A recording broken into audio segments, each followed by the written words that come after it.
किसी को इतना अधिकार ना दे कि वो तुम्हें अपनी उंगलियों के इशारों पर नचाने लगे।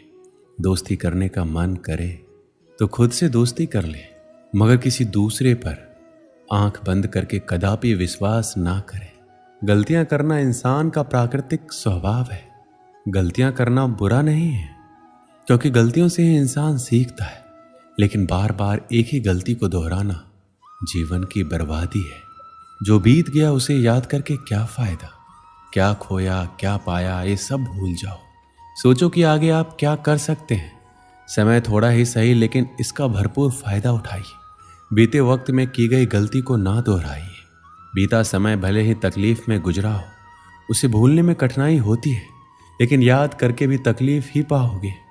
भूलने की कोशिश कीजिए और एक नई शुरुआत कीजिए। खुशी भीतर से आती है और इसे बाहर खोजने में अपना कीमती समय व्यर्थ ना गवाएं। जब आप भीतर से हार मान लेते हैं, तब आपके असफल होने की संभावना बढ़ जाती है। हमारे जीवन में सकारात्मक विचारों की बहुत बड़ी भूमिका होती है। सकारात्मक विचार हमेशा सकारात्मक चीजें बनाती है। अपनी कामयाबी का सपना देखिए। रास्ते में बहुत सी छोटी छोटी विफलताएं मिलती रहेगी। हमेशा लोगों को जज मत कीजिए, क्योंकि आप नहीं जानते कि सामने वाला किस तरह के संघर्षों से गुजर रहा है। असफलता को एक नया मौका मानो और सफलता की दिशा में आगे बढ़ो। असफलता से सीखना हमें मजबूत बनाता है और हमें सही राह दिखाता है। जब तुम्हारा आत्मविश्वास टूटने लगता है, तो अपने अंदर की शक्ति को जानो। यदि तुम्हारे भीतर आत्मविश्वास है, तो तुम कितनी भी कठिनाइयों का सामना कर सकते हो। जीवन में कई बार हार का सामना करना पड़ता है, लेकिन हार मानने से नहीं, उससे सीख कर आगे बढ़ने से होता है। अगर तुम अपने लक्ष्य की ओर दृढ़ता से बढ़ते रहोगे, तो तुम्हारी मेहनत जरूर फल देगी। केवल ये सोचकर हम दोबारा कोशिश करना छोड़ देते हैं, क्योंकि पहले एक बार हम उस काम में हार चुके होते हैं। जीवन में कभी हार नहीं माननी चाहिए, क्योंकि हार के बाद की गई नई कोशिश में हमें नए दृष्टिकोण और सीखने के अवसर देती है। आप जैसे हैं बेहतर है। किसी के कहने पर या किसी को दिखाने के लिए खुद को बदलने की कोशिश नहीं कीजिए। हमारा मन बहुत ही चंचल है। अभी यहाँ तो कुछ पल बाद कहाँ होगा कहना मुश्किल है। आज हम किसी के प्रशंसक हैं तो कल किसी दूसरे के प्रशंसक हो सकते हैं, क्योंकि हमारा मन भटकने का आदी हो चुका है। आज कोई आपकी तारीफ में कुछ शब्द कह दे तो तुम खुश होते हो, और यदि कोई तुम्हारी बुराई कर दे तो तुम उदास हो जाते हो, तकलीफ महसूस करने लगते हो। ये सब इसलिए होता है क्योंकि तुमने अपनी जिंदगी का रिमोट दूसरे के हाथों में सौंपा हुआ है, जो तुम्हें अपनी उंगलियों पर नचा रहा है। दूसरों के लिए सजना संवरना छोड़िए। यह आपकी जिंदगी है, इसे अपने हिसाब से जिए।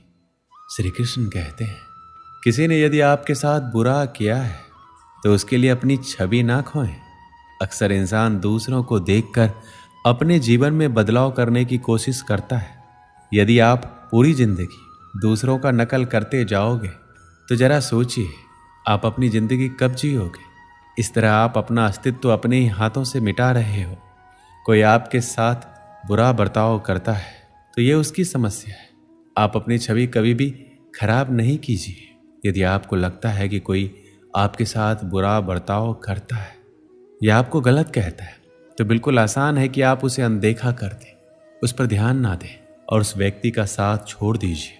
आप पाएंगे कि हालात अपने आप बदलते जाएंगे। जब तक आप किसी की बात को गंभीरता से लेते हैं, तब तक वो आपके ऊपर हावी होता रहेगा, क्योंकि आपके दिलों और दिमाग में उसकी एक छवि बनती जाती है।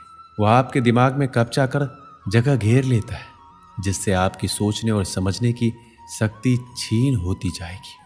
लाख तूफान आए, बड़ी सी बड़ी मुसीबत आए, लेकिन उनसे कहिए कि हम टूटने वालों में से नहीं हैं। आपको मनुष्य से जीवन मिला है, अपने आप में यही सबसे बड़ी संपत्ति है। ईश्वर का धन्यवाद कीजिए और इस अवसर का लाभ उठाइए। व्यर्थ की बातों को सोचकर अपने आप को हतोत्साहित मत होने दीजिए।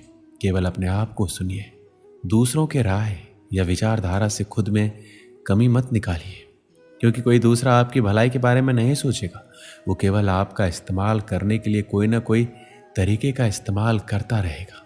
तुम कमजोर नहीं हो और ना ही तुम्हारा वक्त कमजोर है। आप अपने आप को जिस रूप में ढालना चाहेंगे, उस रूप में ढाल सकते हो। श्री कृष्ण कहते हैं जिंदगी की कीमत तब मालूम होती है जब जिंदगी के केवल कुछ ही पल रह जाती है। तब एहसास होता है कि समय को कीमती क्यों कहा जाता है। हम अक्सर जीवन की भागदौड़ में अपने लिए समय निकालना भूल जाते हैं। जब मौत करीब होती है तब हमें याद आता है कि हमने अपने सपनों को कितना समय दिया, अपने शौक को कितना महत्व दिया और खुद के लिए क्या किया। जो पास है उसकी अक्सर कदर नहीं करते हैं और जो पास नहीं है उसके लिए तरसते हैं। हमारी जिंदगी अनमोल है, लेकिन अक्सर हम इसकी असली कीमत तब समझ पाते हैं जब हमारी जिंदगी सीमित समय के लिए रह जाती है। जब हमें यह महसूस होता है हमारे पास गिनती के कुछ पल ही बचे हैं, तब हमें समझ आता है कि हर एक क्षण कितना महत्वपूर्ण है। जीवन की अनिश्चितता हमें यह सिखाती है कि हमें हर दिन को पूरी तरह से जीना चाहिए। हम अक्सर भविष्य की चिंताओं में उलझकर वर्तमान को नजरअंदाज कर देते हैं, लेकिन जब हमें यह एहसास होता है कि हमारे पास सीमित समय है तो हमें वर्तमान का महत्व समझ आता है। जीवन के आखिरी पलों में हमारी आंखों में दुख के नहीं बल्कि खुशी के आंसू छलकने चाहिए। हमें गर्व होना चाहिए कि हमने अपने जीवन के पलों का भरपूर आनंद लिया और हर क्षण को जी भर कर जिया। जीवन के अंत में हमें इस बात का संतोष होना चाहिए कि हमने किसी का दिल नहीं दुखाया, बल्कि सबके साथ खुशियां बांटने में सफल रहे। हमारे जीवन की सच्ची सफलता यही है कि हम दूसरों के जीवन में खुशी और सकारात्मकता ला सकें। इसलिए ऐसा जीवन जिएं कि अंत में आपको अपने आप पर गर्व हो और आप अपने किए हुए अच्छे कामों को याद करके मुस्कुरा सकें। इस दुनिया से हम एक तिनका भी साथ नहीं ले जा सकते, लेकिन हम इस दुनिया में बहुत सी ऐसी यादें छोड़ सकते हैं जो आने वाली कई पीढ़ियों के लिए कामयाब और प्रेरणादायक साबित हो सके। हमारा उद्देश्य केवल खुद को सफल बनाना नहीं होना चाहिए, बल्कि अपने काम और जीवन से दूसरों को भी प्रेरित करना चाहिए।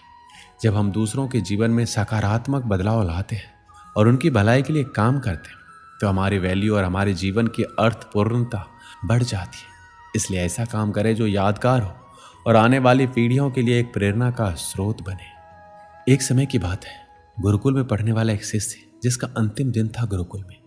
जब वो अपने गुरु को अंतिम प्रणाम करके पहुंचा तो गुरुजी ने उसको बदले एक भेंट दी और कहा कि ये एक ऐसा शीशा है जो सामने वाले के मन में क्या चल रहा है सब बता देता है।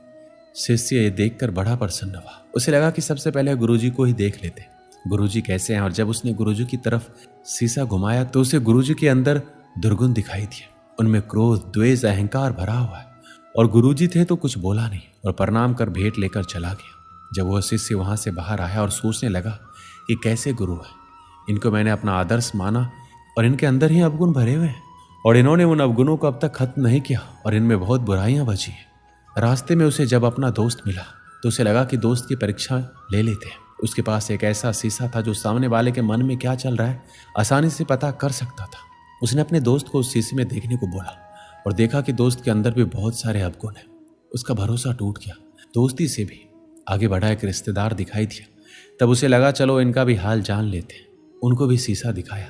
तभी शिष्य उनके मन के भाव पढ़ लिए कि रिश्तेदार में काफी कमियां है। अब उस शिष्य का भरोसा धीरे धीरे संसार से उठने लगा और कहने लगा कि गुरुजी, दोस्त और रिश्तेदार सब में कमियां है। अब वह शिष्य अपने घर की तरफ आ चुका था। जब घर की तरफ बढ़ने लगा तब सोचने लगा माँ और पिताजी में कोई दुर्गुण नहीं होंगे, वो निर्मल होंगे। मेरे पिताजी तो बड़े प्रतिष्ठित है, समाज में भी बड़ी प्रतिष्ठा है। शिष्य घर पहुंचा, पिताजी को सबसे पहले शीशा दिखाया। पिताजी में भी उसको अवगुण दिखाई थी। फिर माताजी को दिखाया, उनमें भी कमियां दिखी। अब शिष्य का भरोसा टूट चुका था। उसे लगा कि वापस गुरुकुल चलते हैं और जल्दी से ये शीशा गुरुजी को वापस सौंप देते हैं।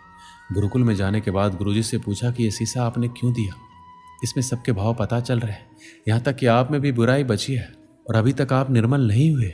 शिष्य की बात सुनकर गुरुजी जोर जोर से हंसने लगे और कहने लगे कि कुछ देर रुको। तब उन्होंने वो शीशा जो था उस शिष्य की तरफ घुमाया और कहा कि अपना चेहरा देखो और फिर बताया कि देखो कितने सारे अवगुण तुम्हारे अंदर है और तुम्हारा पूरा मन मैला है। कहीं पर भी निर्मलता नहीं थे, सारे अवगुण भरे हुए थे। तब गुरुजी ने शिष्य से कहा, ये शीशा तुम्हें इसलिए दिया था कि तुम अपने आप को देखो, अपनी बुराई और अवगुणों को नष्ट करो, एक अच्छा इंसान बनो। और तुमने पूरा दिन निकाल दिया कि किसमें क्या भरा हुआ है ये देखने में, जबकि ये नहीं देखा कि मेरे अंदर कितनी बुराई भरी है। इस कहानी से हमें क्या सीख मिलती है कि हमें सबसे पहले अपने अंदर के अवगुणों को खत्म करना चाहिए। ऐसा करने पर दुनिया अपने आप निर्मल बन जाएगी। दोस्तों, इस वीडियो में बस इतना ही। मिलते हैं अगले वीडियो में। अपना ख्याल रखिएगा। जय श्री कृष्ण।